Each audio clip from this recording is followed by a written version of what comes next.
আসসালামু আলাইকুম, আমি মোহাম্মদ নাদিম হোসেন খান আবারও নিয়ে এলাম বলের সাম্যাবস্থার আরেকটি ভিডিও টিউটোরিয়াল। এবং এই ভিডিও টিউটোরিয়ালে হচ্ছে আমরা দেখবো যে কিভাবে লামের সূত্র ব্যবহার করে বিভিন্ন ম্যাথ প্রবলেমগুলোকে সলভ করতে হয়। তো যথারীতি কথা না বাড়িয়ে কাজ শুরু করা যাক। তো বলের সাম্যাবস্থা থেকে আমাদের প্রথম যে ম্যাথটা সেটা হচ্ছে দেখতে কিছুটা এরকম। তো জাস্ট এরকম একটা ফিগার দিয়ে দেওয়া হলো এবং আমাকে বলা হলো যে এবি আর বিসি এই দুইটার টান কত, অর্থাৎ আমার বি বিন্দুতে যে 90 কেজি ফোর্স একটা নিচের দিকে কাজ করছে, সেই কাজ করার কারণে এবি এবং বিসি তার মধ্যে কি পরিমাণ টান পড়বে সেই জিনিসটা বের করার জন্য। তো যেহেতু 90 কেজি ফোর্সটা নিচের দিকে টানছে, সেহেতু কি করবে, এবি বাহুটা তাকে তার বিপরীত দিকে ক্রিয়া করবে এই জিনিসটাকে ধরে রাখার জন্য। তো যখনই হচ্ছে এবি আর বিসি দুইটা বিপরীত দিকে ক্রিয়া করবে, তখন হচ্ছে কিন্তু এই তিনটা ফোর্স একটা সাম্যাবস্থা তৈরি করবে। আর যখন হচ্ছে তিনটা ফোর্স এরকম সাম্যাবস্থা থাকে, তখন হচ্ছে কি আমি লামের সূত্রটা ব্যবহার করতে পারি। তো এখন কথা হচ্ছে, এই ফোর্সটা তো আমি জানি হচ্ছে 90 কেজি, তা আমি যথারীতি নাম দিয়ে দিই। তো এই ফোর্সের নাম দিলাম হচ্ছে আমি T1, আর এই ফোর্সের নাম দিলাম হচ্ছে আমি T2। এখন লামের সূত্র প্রয়োগ করার ক্ষেত্রে আমি কি জানি যে তিনটা ফোর্স যে দেওয়া তাদের মধ্যবর্তী কোণগুলি কিন্তু আমাকে জানতে হবে। তো যথারীতি হচ্ছে আমাকে কি করতে হবে যে T1, T2 এবং 900 কেজি যে ফোর্সটা তাদের মধ্যবর্তী যে কোণটা সেটা আমাকে বের করতে হবে। তো সেটা বের করার জন্য আমি কি করতে হবে, তো এই যে লাইনটা ছিল না, এই লাইনের সমান্তরাল করে যদি আমি এইখানে একটা লাইন আঁকি, তাহলে কি দেখতে পারবো, এটা যেহেতু 45 ডিগ্রি, তার মানে এটাও কি হচ্ছে 45 ডিগ্রি হবে আমার। ওকে, এইটা কত ছিল, 30 ডিগ্রি ছিল, তার মানে হচ্ছে কি এই কোণটা হচ্ছে কি আমার 30 ডিগ্রি হবে। ওকে, এখন যথারীতি এইটা হচ্ছে কি আমার 90 ডিগ্রি হয়ে গেল এবং এইটাও হচ্ছে কি সেম আমার 90 ডিগ্রি হয়ে যাচ্ছে। ওকে, এখন কথা হচ্ছে কি, এই লাইনটাকে যদি হচ্ছে আমি পিছনের দিকে বাড়াই, সেই ক্ষেত্রে কি হচ্ছে, একটা ত্রিভুজ তৈরি হচ্ছে। সাপোজ হচ্ছে এই হচ্ছে আমার একটা ত্রিভুজ। তো এই ত্রিভুজের দেখে বোঝা যাচ্ছে এটা হচ্ছে কি 90 ডিগ্রি, তো এটা হচ্ছে 45 ডিগ্রি। তার মানে এই কোণটা কত হবে, এই কোণটা হচ্ছে কত, 45 ডিগ্রি হবে। কিভাবে 45 ডিগ্রি হবে, কারণ আমি জানি হচ্ছে তিন কোণের সমষ্টি কত, 180 ডিগ্রি। তার মানে হচ্ছে 180 ডিগ্রি হবে তিন কোণের ত্রিভুজের তিন কোণের সমষ্টি। তার মধ্যে একটা কোণ আমি জানতাম কত, 90 ডিগ্রি। তার মানে হচ্ছে 180 থেকে হচ্ছে আমি 90টা বিয়োগ করব, মাইনাস কি করব, এই যে 45 ডিগ্রি ছিল সেটা হচ্ছে আমি মাইনাস করব। তো যখন হচ্ছে মাইনাস করে আমার রেজাল্টটা বের হবে, তার মানে হচ্ছে কত বের হবে, 45 ডিগ্রি। তার মানে হচ্ছে কি এই কোণটা হচ্ছে 45 ডিগ্রি। ঠিক সেম ওয়েতে এটা হচ্ছে কত, আমার 90 ডিগ্রি, এটা হচ্ছে 30 ডিগ্রি। তার মানে হচ্ছে কি এই কোণটা আমার কত হবে, এই কোণটা হচ্ছে কি আমার 60 ডিগ্রি হবে। কিভাবে হবে, ঠিক সেম ওয়েতে 180 ডিগ্রি থেকে আমি 90 ডিগ্রিটা বিয়োগ করব, তারপরে কত বিয়োগ হবে এটার ক্ষেত্রে বিয়োগ হবে হচ্ছে কত, 30 বিয়োগ হবে। যখন হচ্ছে আমার বিয়োগ ফলটা আসবে, তখন এই বিয়োগ ফলটা হচ্ছে কত, 60। তো তার মানে হচ্ছে কি আমার এই কোণটা হচ্ছে 60 ডিগ্রি। তার মানে হচ্ছে কি আমার সবগুলি কোণ পাওয়া শেষ। এখন হচ্ছে আমি জিনিসটা একটু রিঅ্যারেঞ্জ করি, অর্থাৎ এই টোটাল কোণটা কত ডিগ্রি হয়, এই টোটাল কোণটা হচ্ছে কত আমার 105 ডিগ্রি। ওকে, এখন হচ্ছে কি এখান থেকে নিয়ে যে এতটুকু, এই টোটাল কোণটা কত ডিগ্রি হয়, তাহলে হচ্ছে এই টোটাল কোণটা হচ্ছে কত, 135 ডিগ্রি। ওকে, এখন হচ্ছে এখান থেকে নিয়ে এতটুকু কত ডিগ্রি হচ্ছে, টোটালটাকে যখন হচ্ছে আমি যোগ করব, তখন হচ্ছে আমি পাবো হচ্ছে কত, 120 ডিগ্রি। ওকে, তাহলে হচ্ছে কি তিনটা মধ্যবর্তী কোণ, অর্থাৎ তিনটা ফোর্সের যে মধ্যবর্তী কোণ সেটা কিন্তু আমার পাওয়া। এখন হচ্ছে আমি এখানে কিন্তু পির বদলে লিখতে পারবো হচ্ছে T1, কারণ হচ্ছে কি আমি তারের টানটাকে ধরে নিয়েছিলাম হচ্ছে T1। ওকে, এখানে হচ্ছে কিন্তু কিউর বদলে আমি লিখতে পারবো কত, T2, কারণ হচ্ছে সেটাকে আমি ধরে নিয়েছিলাম। এবং এখানে আর এর বদলে আমি লিখতে পারবো কত, 90 কেজি। ওকে, তো এটা হচ্ছে আমার সেই 90 কেজি। তো এখন যেহেতু আমার তিনটা ফোর্স এবং তাদের মধ্যবর্তী কোণ জানা আছে, সেক্ষেত্রে আমি লিখতে পারি যে লামির সূত্র অনুসারে আমি লিখতে পারি যে T1 ডিভাইডেড বাই এই T1 এর বিপরীত কোণ কোনটা, 120 বা 120 ডিগ্রি। তার মানে হচ্ছে কত, sine 120 degree equal to T2 divide by কত, T2 বিপরীত যে কোণটা সেটা হচ্ছে কত, 135 ডিগ্রি। তার মানে হচ্ছে কত, সাইন 135 ডিগ্রি ইকুয়াল টু, এখন কত হচ্ছে 90 নাকি 900, তো 900 ডিভাইড বাই তার বিপরীত যে কোণটা সেটা হচ্ছে কত, সাইন 150 ডিগ্রি। যেহেতু তিনটাই সমান, সেই ক্ষেত্রে হচ্ছে আমি স্টেপ বাই স্টেপ একবার লিখবো হচ্ছে T1 সমান সমান হচ্ছে কত, sine 120 equal to 900 divide by sine 150 degree. হচ্ছে পরবর্তী লাইনে আমি ইচ্ছা করলে এটাকে লিখতে পারি হচ্ছে 900 into sine 120 divide by sine 150 degree.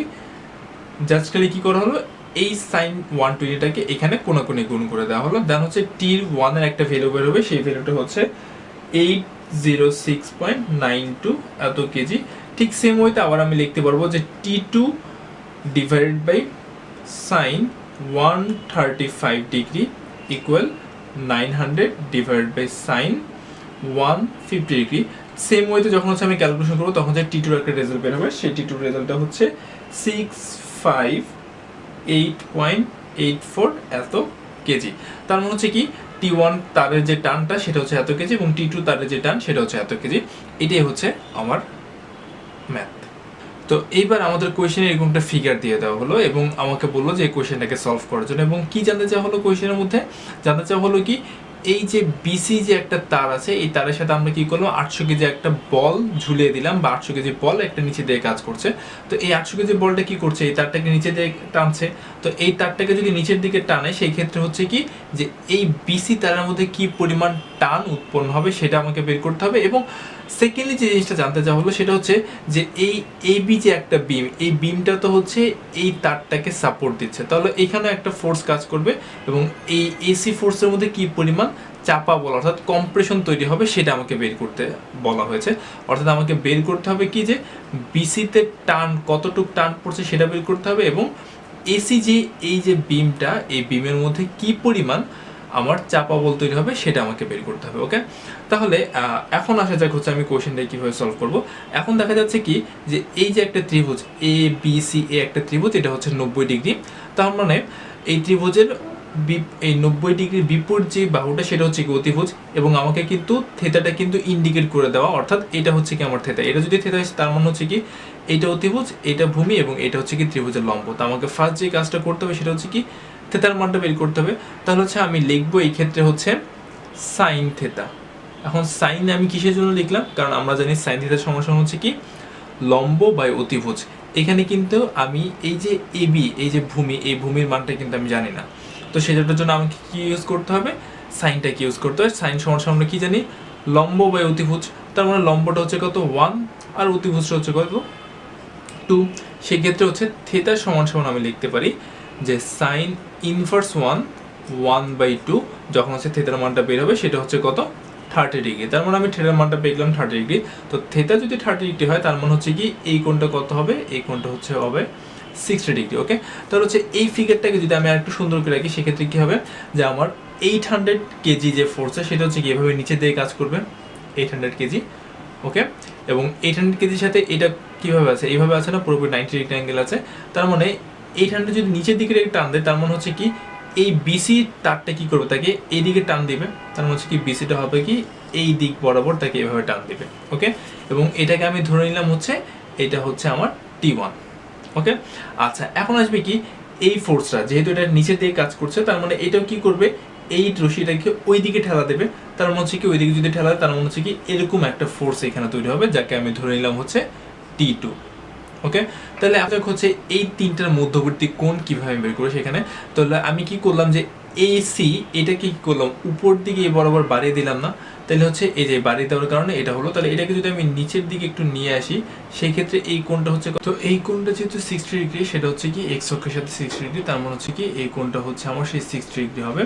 ওকে, আর দেন হচ্ছে এই 30 ডিগ্রি কোণটা সেটা হচ্ছে কি ওয়াই অক্ষের সাথে, তার মানে হচ্ছে কি এই কোণটা হচ্ছে আমার সেই 30 ডিগ্রি। এখন যদি আমি ফাইনালি আরেকটা ফ্রি বডি আঁকি সেই ক্ষেত্রে ছিল এটা ছিল হচ্ছে আমার T2, এইখান থেকে নিচে হচ্ছিল আমার 800 কেজি আর এই বরাবর ছিল হচ্ছে আমার T1। তাহলে হচ্ছে T2 আর T1 এই দুটার মধ্যবর্তী কোণ কত ডিগ্রি হবে, তাহলে এখান থেকে নিয়ে এই এতটুকু পুরোটা তো আমার 30 + 90 অর্থাৎ 120 ডিগ্রি। ওকে, দেন হচ্ছে কি T2 এবং 800 কেজি এতটুকুর মধ্যবর্তী কোণ কত ডিগ্রি হবে, যে 60 + 90 অর্থাৎ 150 ডিগ্রি। এবং ফাইনালি হচ্ছে T1 এবং 800 এর মধ্যবর্তী কোণ 60 + 30 অর্থাৎ টোটাল হচ্ছে কত 90 ডিগ্রি। তো যেহেতু হচ্ছে তিনটার মধ্যবর্তী কোণ আমার পাওয়া শেষ সেক্ষেত্রে হচ্ছে আমি লামির সূত্র অনুসারে লিখতে পারবো যে T1 ডিভাইডেড বাই T1 এর বিপরীত কোণ হচ্ছে 150 ডিগ্রি, তার মানে হচ্ছে কত sign 150 degree equal to T2 বিপরীত কোণ হচ্ছে কত সাইন 90 ডিগ্রি ইকুয়াল টু 800 এর বিপরীত কোণ হচ্ছে সাইন 120 ডিগ্রি। ওকে, দেন হচ্ছে T1 divided by sine 150 degree equal to লিখতে পারি হচ্ছে 800 সাইন 120 ডিগ্রি। তো T1 এর যে ভ্যালুটা সেটা আসবে হচ্ছে আমার 461.88 এত কেজি। T2 সমান সমান আমি আবার লিখতে পারি যে T2 divided by sine 90 degree equal to 800 sine 120 degree. তো T2 এর যে ভ্যালুটা আসবে সেটা হচ্ছে 923.76 এত কেজি। তাহলে হচ্ছে কি আমার T2 এবং T1 অর্থাৎ T1টা ছিল হচ্ছে আমার এই যে টানা বল সেটা, এবং T2 যেটা ছিল সেটা হচ্ছে কি এই যে কম্প্রেশন বা এসি বিমের যে কম্প্রেশন সেই বলটা, এই দুইটা বলই কিন্তু আমার পাওয়া শেষ। তো এখন কিন্তু বুঝাই যাচ্ছে যে এই অধ্যায়ের ম্যাথগুলি কিন্তু একেবারে সহজ, শুধুমাত্র আমার একটাই কাজ করতে হয়, সেটা হচ্ছে যে বিভিন্ন বলগুলির মধ্যবর্তী যে কোণটা সেটা বের করতে হয়। যদি আমি কোণগুলি ইজিলি বের করে নিতে পারি সেক্ষেত্রে হচ্ছে কিন্তু আমি ইজিলি ম্যাথটাকে সলভ করে নিতে পারবো। তো ইনশাআল্লাহ এই ধরনের আরো কিছু ম্যাথ প্রবলেম নিয়ে হচ্ছে আমরা নেক্সট ভিডিও টিউটোরিয়াল আলোচনা করব। ততদিন পর্যন্ত সবাই ভালো থাকবেন, হাসি খুশি থাকবেন এবং বেশি বেশি ম্যাথ প্রবলেমগুলিকে প্র্যাকটিস করতে হবে। ধন্যবাদ।